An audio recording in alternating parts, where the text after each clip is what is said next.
I'm John McNee and this is Jack Haugh of Forestry Journal, and we're out in the woods again for the monthly Forestry Briefing. This is where we sit down for a chat about the latest stories making the headlines in the world of forestry. And Jack, maybe you want to kick us off with one of the latest. Yeah, I'd say the kind of big story this month, or one of the big stories, is that we now have a date for the Forestry Summit that's going to be held in Scotland. Now, you might remember the kind of background to this is that in the last 12 months, Scotland's woodland creation levels fell to their lowest for 5 years. They fell to around about, I don't have the exact figure to hand, but around about 8,000 hectares of new woodland were created in the country last year. Now, that's the first time in 5 years it's fallen below 10,000, and it was quite a significant drop.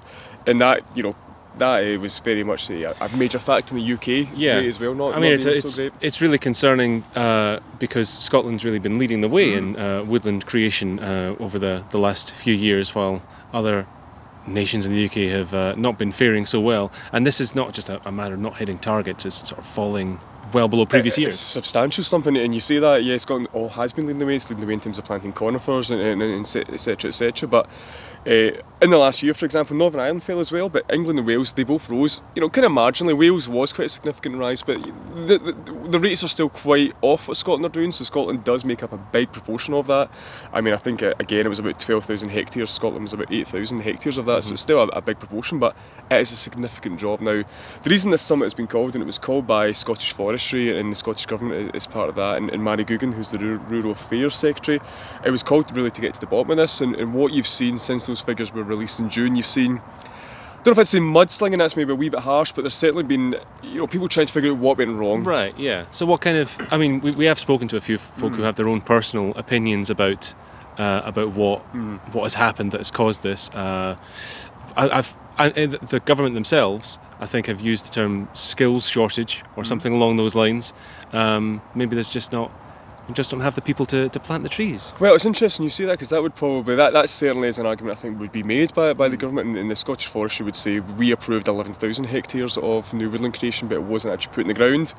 On the flip side, you have, for example, I spoke to David Robertson from Scottish Woodlands back at the Royal Highland Show. I always forget my Royal shows there, the Royal Highland Show, and he basically said that they had surplus supply, they had surplus. What was the word to use? Surplus capacity. They wanted to put trees in the ground, but they just weren't given the approval on time. So that's the kind of, you've got one body involved in this saying one thing, one body involved in this saying another thing. Scottish Forestry, to their credit, have now, in this year alone, since the planting season, in the months before the planting season for this year, have already approved more hectares of woodland creation than they did the whole of the last year. So, in theory the rate should go up, but I guess this is the issue we have there. And this is probably the big problem. This is why we're having this summit, is because you can approve as many hectares if you want, but if there's still a problem in terms of actually getting that in the ground, if there's still a problem in terms of what the nurseries can supply, in terms of what the demand nurseries can meet, are nurseries actually getting their stuff out in the ground, or are they burning it because they're burning it? Well, yeah, I mean that is a terrible thing to see, is that nurseries are having to burn thousands upon thousands of trees because they can't send them anywhere, which certainly implies that nurseries can provide what is required if we can actually make use of them. So hopefully this summit will get to the bottom of what's actually going on and provide some workable solutions. That's what we're hoping. Yeah, you hope so. I mean, it has to be honest. Let's be honest, the UK...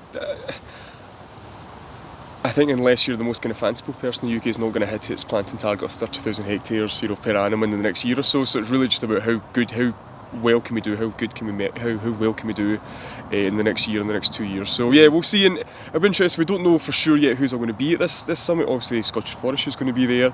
The ICF, they're hosting it, so they'll be there in some capacity. Imagine Scottish Woodlands, other major kind of bodies will be there as well, and politicians and ministers. So yeah, that's taking place next month. I think it's the 12th of December in Perth, and we'll bring you coverage of that. It'll be really interesting to see. Do we get any solutions? Do we make it easier for people to put trees in the ground? And it's not just difficulty with putting trees in the ground in Scotland that we're having, of course not. Down in England, it's a continuing problem. We've had some more news on that front about woodland creation, specifically about the England Woodland Creation. What is it? EWCO? What does O stand for? England Woodland Creation Offer. That's it. We should have checked that before we started talking there. The England Woodland Creation Offer and the Countryside Stewardship Scheme, they've both had recent changes within the last couple of weeks. In fact, it might even been the last week when we're recording this. And long story short, the Forestry Commission definitely have announced an extension to the maintenance payments. That means they're going to cover, instead of covering just 10 years as they did before, they'll cover 15, which is quite substantial. That's 5 extra years of caring for trees. And probably most importantly, they've extended the capital window. That means that rather than just a single planting season your scheme can go over, it can now go over 2 planting seasons, which is quite significant, especially if there is one planting season anything can happen. You can have a lack of manpower, you can have a lack of supply from nurseries, as we mentioned there. So we saw what happened with COVID. Global events can take their toll.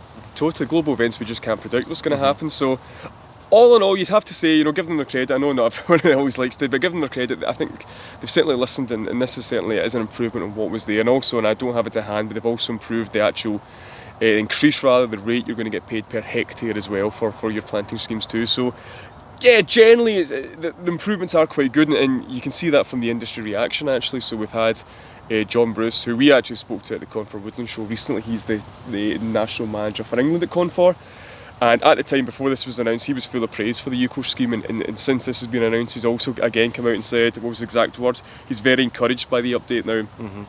The caveat there is, and he made this caveat himself, and I'd recommend, if you've not seen it, checking out our video with John. It's on our YouTube channel, on our Facebook page.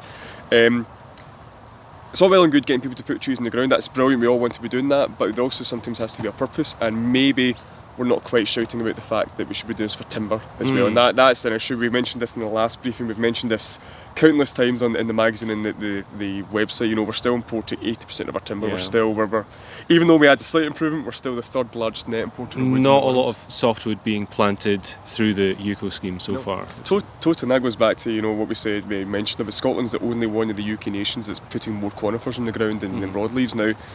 To be clear, this is not an anti-broadleaf agenda, certainly not. They're great and they can be used for timber, etc. But softwoods have their place, and I think it's as John says, it's just about making sure people know that. If people who are taking part in these schemes know, plant some conifers, so they're great. They look good to be honest with you. They have benefits for nature. They have benefits for red squirrels, for pine martens, whatever it is. So yeah, I think that's certainly something just to kind of caveat to that. Yeah, that news. But certainly if I was an English landowner or farmer thinking about trees, I would be looking up the EWCO scheme, searching for EWCO, and which stands for English Woodland Creation Offer, and find further information, not just what it stands for, but all the details about how to apply and what you can get for it online. So back to Scotland, I guess, for our next story. Yeah, this is probably not such good news now. Everyone watching this will have heard of Ips typographus, which I hope I pronounced right. Ips typographus, the eight-toothed spruce bark beetle. It's Latin, so there's no. It's a dead language, so therefore we can pronounce it any way we choose to. You can read it. And that's what I've been told anyway. Yeah, exactly. Just imagine it spells out, and you can see it there. Now, Ips typographus is obviously a pest that arrived in the UK. I think it was first identified in Kent in 2018. Now, there've been great efforts in the years since, or efforts in the years since, to try and manage that, to try and keep it there, because we've seen the devastation that this pest has had across Europe, and continues to have across Europe. France very recently has taken big steps to try and eradicate it. But anyway, we had some bad news last month that for the first time it was discovered in Scotland. Now, there is a caveat, it was just a single case, which we believe, and we've been told, kind of essentially hitchhike on the back of some, I think it was just some wood. It wasn't even anything particularly exciting, but it's still a single case. It's still the first time it's been found in Scotland, and often unfortunately, this is how these things begin. So there, we're not panic merchants, are we, Jack? That's not the business that we're in. Not. And the line from, I think, Scottish Forestry and others is that this is a single case, and there's absolutely no reason to think that it's could have potentially been anything bigger than it is, and it's been caught. And anyway, it's all contained in down south is what they're saying. Well, mostly, yeah. The reason it got caught as well, because I can't remember the exact word for this, so apologies if you're watching, but it's to do with a new observation system that Scottish Forestry has implemented. So that is actually a bit of a thing just to shout about and say they caught this because of that. So that's encouraging. Yes, it is, and as I say, hopefully it will just be a single case. But but naturally, when people read about this spruce bark beetle in Scotland, they get concerned. Totally, and we've seen that since we ran the story. We've seen this from the Irish Forest Owners Association, or just IFO in Ireland, and they essentially Ireland imports a lot of its softwood from Scotland. It gets a lot of its timber that goes through sawmills in Scotland, and they're a wee bit worried. They obviously see this and they say, okay, if it's going to start spreading there, what happens if we bring our timber over? Could that have an effect here as well? And it's not been found on the whole island of Ireland yet. So they've been a wee bit worried, and from there, and as I say, we probably would just emphasise it's just a single case for now, and it's probably something we'll just have to monitor and see how it goes, and hopefully the efforts to eradicate it or to certainly limit it will have the effect they want. And I'd really recommend it, people who are reading, particularly subscribers. Dr. Terry Mabbutt wrote an excellent piece a couple of years ago looking at the whole operation. It's called Operation Scorched Earth, just to try and restrict the beetle spread. So yeah, time will tell, I think. And if you can, it's worth looking up what some people are doing across Europe as well, where there has been, to be fair, devastation, but they have come up with some innovative ways to sort of combat it and restrict it and keep it under control. On all of these stories, we would love to hear your thoughts, because we can understand if you're sitting watching this, shouting at the screen, because these two guys obviously have no idea what they're talking about with the nonsense that's coming out of their mouths, and you want to have your say. Please write us a letter to editor@forestryjournal.com, and we will. Is it .com? It's .co.uk. It's .co.uk. For editor@forestryjournal.co.uk, and we'll put it in the magazine. We had 3 letters in the latest issue. We did. Which were really good, really worth checking out. But the whole magazine in itself, I think, is well worth checking out. Cover to cover, I'd say. And then talking about cover, on the front you'll see Rainbow Professionals on the front with their new tree guard, and they've got the kind of catchy phrase, wood protecting wood. And if you look inside again, because a lot of people see tree shelters like this, tree shelters claiming to be recyclable. They've actually put inside the kind of the whole breakdown. Story. Yes, the whole breakdown. That's a good word for it. Just exactly how and why their tree shelters are recyclable. So I think that's well worth checking out. Well, yeah, it's sustainable. Sustainable, yes. So with this particular tree shelter that they've produced, which again is wood product protecting. Used to protect wood, and you can read all about it in their advert. But you can also read about it in previous features which we've written about and which are available on the website in our and in terms back copies. of the magazine this month, probably a few things are worth picking out. You've probably all noticed we've been doing a Women in Forestry series. That's exactly as it says in the tin. We just want to shout about the sort of women who are in our industry, maybe or haven't been shouted about enough. And this month it is Kath McNulty, who's been a forester for around 20 years. And she's got an important job. She is one of the team leaders at, we're being attacked by leaves here. She's one of the team leaders at Natural Resources Wales, who's overseeing the transformation of Gwydir Forest Park. Now, Wales, you might know, they've got a sort of a commitment to replacing what's the exact wording? They're restoring their ancient woodland. That's the word. They're restoring their ancient woodland, which means at some point they're going to get it to a 51-49 split in favour of broadleaves. Now, we went to Gwydir back in August.